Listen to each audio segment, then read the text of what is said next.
Doctor, I want to talk about salt. A lot of people have high blood pressure, so stay away from salt. But we need it. Well, salt is an essential nutrient. Sodium and chloride. You cannot have nerve impulses without sodium chloride. They're an integral part of the biochemical system of nerve transmission. You cannot move water around in your body or retain it in the right compartments, inside your blood vessels, inside your tissues, inside the cells. You can't keep things in the right compartment without sodium chloride. The chief cells in your stomach cannot make stomach acid without salt. Okay? Salt is the raw material. Sodium chloride is the raw material to make hydrochloric acid in your stomach. Now, two things have happened because of this terrible criminal advice that doctors have given. It's criminal. Anybody else do this to the American people, they'd be put in jail for life. Some of them would be executed because of the number of people who are killed over this, right? Salt is required to make stomach acid. You don't have enough stomach acid, you get reflux, incorrectly called acid reflux. It's reflux. Reflux is caused by insufficient amounts of stomach acid, not too much stomach acid. So doctors have even named it the wrong thing, right? And basically, you get reflux when you don't have enough stomach acid to keep your stomach environment sterile. So yeast begin to grow in there, so you eat carbohydrates and sugar. They ferment that, produce gas. Heartburn, pressure, reflux. Because you have all these things growing in your stomach. Okay, when you get a pH too high, you get a pH above 4, all these things begin to grow. You have a pH under 1, your pepsin works to digest proteins, and you can absorb minerals, you can absorb B12. Your pH gets above 2, 2.5, you can't do that. Okay, so you're in trouble. I mean, you can take tons of iron supplementation, and if you don't have any stomach acid, you can't absorb iron. Now, here comes the most terrible thing that's happened to America because of this inappropriate advice.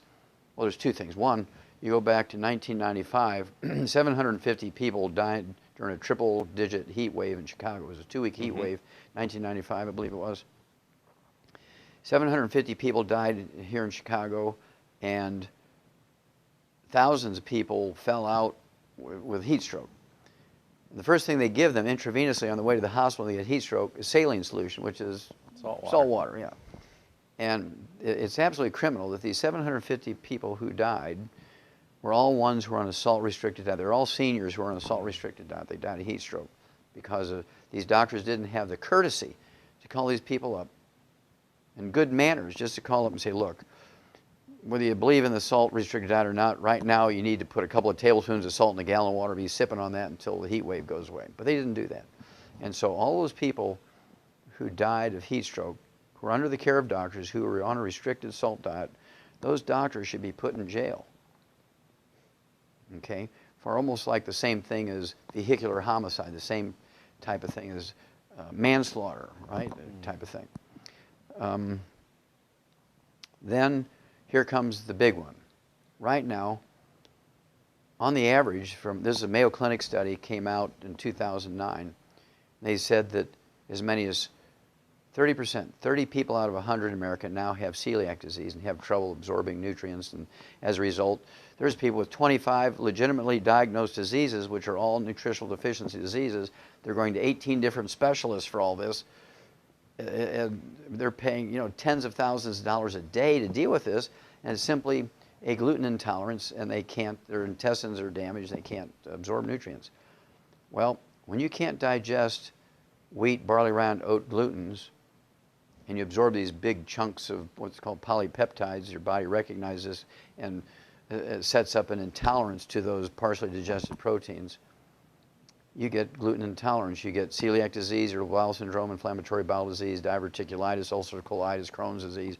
The doctor's approach to these diseases are cut your intestines out.